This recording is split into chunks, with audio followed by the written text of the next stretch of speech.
Here's what DC's talking about. Most of us have that neighborhood bar that we love. You know the one I'm talking about. The one that has your favorite drink and snacks, the right vibes, the comfortable furniture, and a bangin' playlist. So what happens when you want to create that from scratch? Troublebird Bar opens tonight in Navy Yard, and the founders, Andrew Hearn and Justin Caradonna, are here to tell me what it's like.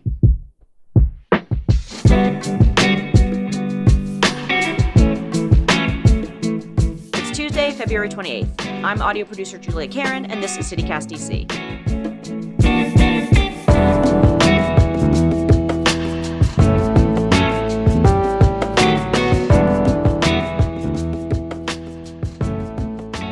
Andrew Hearn and Justin Caradonna, welcome to the show. Woo! Oh, thanks for having us. Yeah. Yeah, for sure. So tell us all about this new bar that you guys are opening up. What is it? Where is it? Like, give us all of the dirty details. The bar is called Troublebird. It is formerly the space that was Maxwell Park Navy Yard, a wine bar over there. And I mention that because we're still partnered with Brent Kroll. He owns a few different wine bars now, had a few, and now turning this one to a cocktail bar. The neighborhood was just really asking for cocktails constantly. They were coming in before or after. There's a lot of dinner spots in the neighborhood. And we talked to a lot of people in Navy Yard, and I think a lot of the city feels like they're missing a bit of like this like smaller space. There's a lot of these really grand spaces over there. So to have this little small community meeting point over there that's super casual was really kind of our initial aim for the space. The more we got into it, the more we started thinking about like what we wanted to do there, the more we realized that this is going to be a spot for the neighborhood. This is, the spot where, folks that have like just moved into Navy Yard or folks that have been there for a couple of years now can really kind of call their own. I think what we're really trying to get excited about and kind of do is kind of stake our claim as a place where people can come and just, hang out in the neighborhood. Yeah. So tell me about this name, Troublebird. What is that? It sounds like a place where like you're supposed to get in trouble. You're supposed to have a good time. Oh yeah, that's No. I think Justin put it best one time where it's that bar like that you go to where you promise yourself it's going to be like just one or two drinks, just hanging out, and suddenly your friends walk through the door, and before you know it, it's been 3 hours and a party's in full swing, and you're like, oh, that bar's trouble. That was kind of the impetus behind where the name came from. Yeah, I mean, for everything in this project has been really kind of like a full circle thing for us in general. Herm was actually the first friend I ever made in DC. I moved here from Boston. Aww. And like this whole like trouble concept goes back to kind of how I got into bars in the first place. I was a line cook in Boston, and I was underage, and the servers after work would sneak me in this little industry bar down the street. It's now closed, so we can talk about it. We won't get any trouble. But this place just had a vibe, and I always want to stay there. And then I would kind of stumble home at the end of the night. But when we were talking about bars, I think we both kind of came back to a little bit of this like comforting aspect of our roots in this industry. I think me and Drew both have, which is like, oh, that place is trouble, which can be a bad thing, but we're both fairly, I think it's also kind of a joke though, like we're both quite mild-mannered in general, so I think it's a little bit of an aspirational goal for us to kind of be like, we're trouble. Oh yeah, we shoot for rowdy, and we settle for like cozy and welcoming. Yeah, I was gonna say, what is it about this that you think will stand out in the Navy Yard area? Like you said that people have been like clamoring for kind of a cocktail bar, but like Navy Yard is popping with a bunch of stuff. They have Albee, they've got Blue Jacket Brewery, they've got a bunch of different like formal restaurants and breweries. So like, why a cocktail bar there? Even just more than a cocktail bar, it's going to be a bar for all seasons. There's a really, really fun dining scene. We're right next door to Albee, which just got named one of the best restaurants in DC. That's a huge honor for us to like call them neighbors. But it's a place that is going to cater to anything and everyone that comes down there for like when baseball season kicks off in a couple months time. It's a place to come, before or after the game, a place to grab drinks before or after dinner. Folks that are coming off of work or, are looking to grab a happy hour drink or even, be a date night spot. I think we're looking to just be that place that kind of does a lot of different things and fits kind of a niche that the Navy Yard hasn't quite found yet. Navy Yard, there's millions of square feet of office space over there. There's plenty of that happening. You also get the baseball cards, very casual, but we've kind of made a point with, we've done a couple pop-ups now of hammering home this really casual neighborhood vibe. And we've kind of done that by making it the most casual you can be, which is, in our opinion, when you get right out of bed in the morning or when you're going to sleep, there's never a time that you're more kind of disarmed, more casual. So we've been throwing these pajama parties all over the city. The first Papa we did in bathrobes, just as like a direct contrast to that feeling. We want to make it like very clear that we have all these residences right around this neighborhood. We want people to be able like, can't sleep tonight, want to come down and have a conversation, come on down in your PJs, come hang out with us. We have late night food. We're open later than almost anywhere in the neighborhood over there. We want to be that reliable. Like, we are always here. We are always welcoming. And we are like militantly casual. If we can get suits and sweatpants in the same bar at the same time, we've done our jobs. Yeah. Gotcha. And like, speaking of that kind of those two opposing things, like, why start a bar in DC? You could start a bar anywhere in the country, in the world. Like, what is it about DC that makes starting a bar here so special? Oh, DC is such a fun city to be in. DC goes out in a way that I don't think I've seen any other city I've been to. Like, brunch in DC is a contact sport. Yeah, that's not wrong.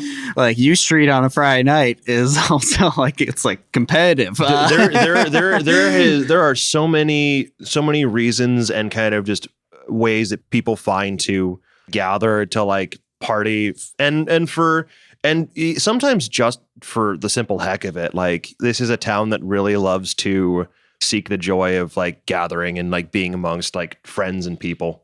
Yeah, and like, I mean, DC, lives at kind of a cool crossroads of like, it has a little more prestige than a lot of similarly sized cities, and that we have like Michelin stars and all this stuff here that like me and her have worked at a lot of the best, so-called best bars in the city, and then also be like, we're going to be casual. It's kind of a luxury for us to be able to take all that experience and have people still take us really seriously in this space. I think that's a cool thing about DC right now. And just how community oriented it is and has been and will continue to be. There's always been the emphasis here on, you talk about the neighborhoods you're in, you talk about like kind of the institutions that are still part of those neighborhoods. You talk about kind of your close friend circle or, the people that are in whatever sector of business you work in. It's all these very tightly woven, close-knit communities that just builds this camaraderie that, you can't quite replicate.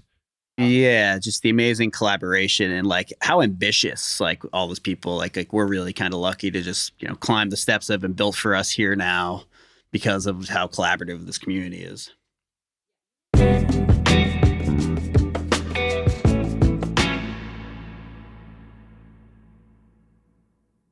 Yeah, you mentioned that obviously like the DC bar community is really ambitious, and with that ambition comes opening your own bar. What is it like to open something that is entirely your own in the city? Can you tell me about that process? We were kind of very lucky in that we were given almost kind of carte blanche as to build the concept from the ground up. I think so much of building a great bar is kind of reading the room a little bit in what neighborhood you're kind of moving into and kind of getting a feel for the crowd, getting a feel for who's already there and what kind of service you can provide there. I think we both realized pretty quickly on going back to like the name and everything that the spaces we really loved had a personality. Like, one of the first things we kind of said was like, we don't want this to be a cocktail themed cocktail bar. We want it to feel like ourselves. We have one golden rule for any idea we have, which is, Hearn, if we come up with an idea and usually both of us chuckle at it, it's probably a good sign, and we'd write it down and like, oh, this we can do this. That's where Trouble Bird came from. We both just kind of like chuckled at the name. We're like, oh shit, we're it makes us both laugh. It's a good idea. Yeah. So obviously you guys said you don't want it to be like a going on it by yourself kind of idea, but also there are perks to being your own boss. But that also means like the unsexy stuff, like rules and regulations and hiring people and stuff like that. So what are some of those unique challenges that people kind of don't look for under the surface? Like, are there any weird or interesting liquor rules or requirements to opening a bar? We know I-82 got passed, and so the tipping industry is going to change. How does that affect your bar? Fortunately enough, it's going to change it a lot faster than any of us had anticipated. But the challenge there has always been, and I will speak for myself, and I'll let Justin chime in on this afterwards, is this kind of title shift in what it means to be an owner, or what it means to have like an ownership and or leadership role, where I think towards the end of our tenure, or at least towards the end of like the 2010s, I suppose, I've been lucky to work for a lot of owners that have made it a point to invest in the staff in certain ways. Like, I've had two or three bar jobs now that have all had some form of health insurance, which was unheard of even 10 years ago, for that to be kind of an industry standard. I think the challenge for us has been how to pay it forward to the people that we want to bring on. How do we take care of everyone in the process, not just ourselves? It's, we can't do this on our own. It's all a team effort.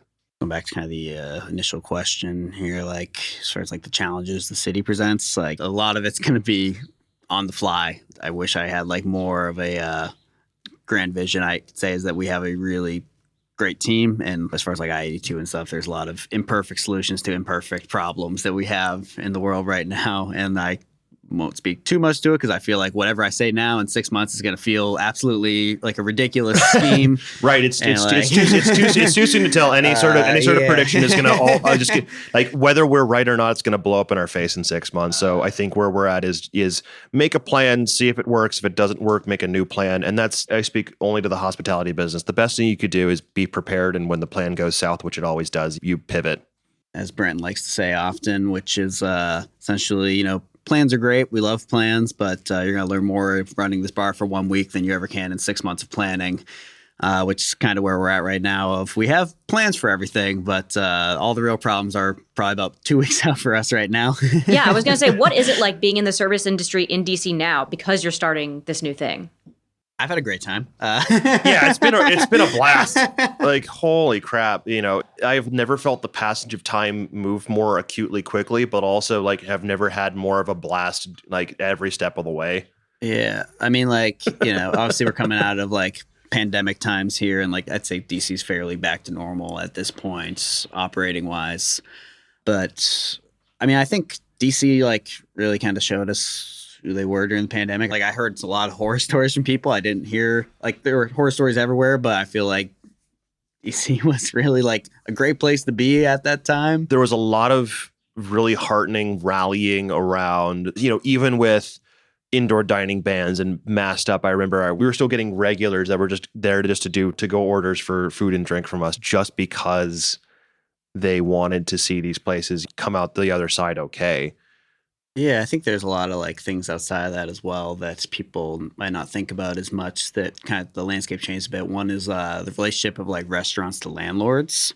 During the pandemic, so many people were moving out of the city that it kind of forced, apartment buildings, all these like luxury properties to really reconsider restaurants and like retail as like income streams and reconsider them as amenities to these properties, and really kind of like examine how those contracts work and how these payments work, and like really kind of see the value that restaurants have to neighborhoods and building up cities and communities in general here. Gotcha. All right. So in building up this community, we're going to do a little rapid fire questionnaire. What is one cocktail or drink that people have to get when they go to Trouble Bird? The disco ball. What is that? You'll know it when you see it. Yeah. it's a literal sparkle. disco ball. Nice. I'd also throw in get yourself some glitter schlager. Ooh, fancy. Will there be a food menu, and what will it be like? Italian. Teeny tiny little snacks, Italian ingredients, with a little Thai sensibility, like fried chicken bows, squash arancinis, the like. I do love an arancini. The Italian me is loving that. What is the vibe check of this place? Give it to me. Oh, the playlist is a blend of hip hop, punk rock, and disco. Upbeat, high tempo, high energy. It's kind of a funky blend, and then we threw it on the speakers, and we just kind of fell in love with how much kind of expresses who we are. We're throwing a party at the VFW. Bring your friends. Ooh, fun. What is the inside going to look like? Glittery.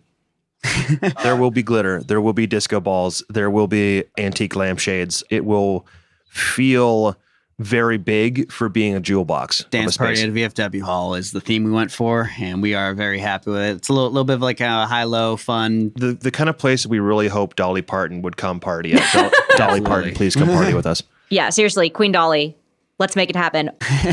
I imagine Dolly Parton showing up would answer this question, but what are you both most excited about for this project? I get to work with my best bud. I get to work with my best bud. Aw, that's so cute. A lot of romance in space. Sorry. and just doing what I love and getting to work with a lot of cool people, top to bottom, from myself, Brent, and Justin, to like fantastic staff coming in. Fantastic staff, and meeting the neighbors already. They've been really, really excited for us to do the thing. So we're gonna do it. Yeah, it's a return to our kind of roots. Like we think we both kind of done the high-end, high-touch cocktail thing for a minute. It's nice to kind of go back to like a neighborhood bar feel, even if it still has some of that high-touch cocktail stuff to it. I will cheers to that. Guys, thank you so much for joining us. Well, thank you for having us. Cheers.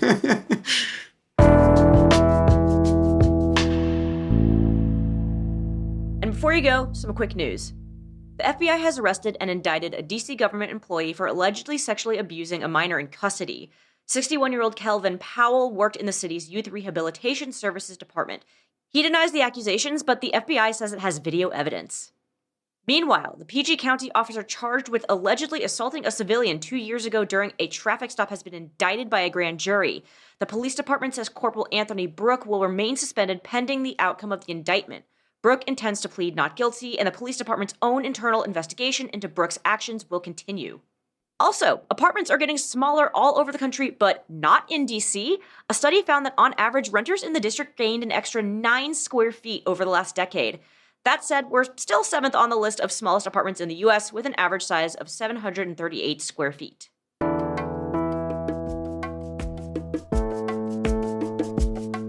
And lastly, here's your DC life hack of the day.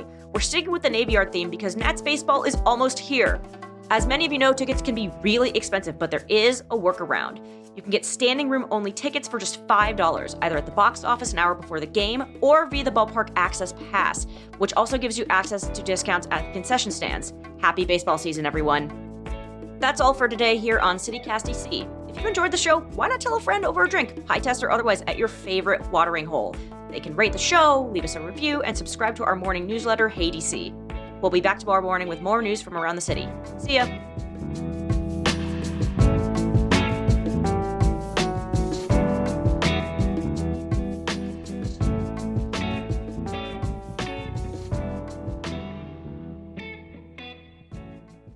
It's just in Caradonna. Caradonna, yeah. Caradonna. Caradonna. Yeah, there Mamma you go. mia. Yeah, There you okay. go. Make it sing. All right. Make it sing. Yeah. Alrighty.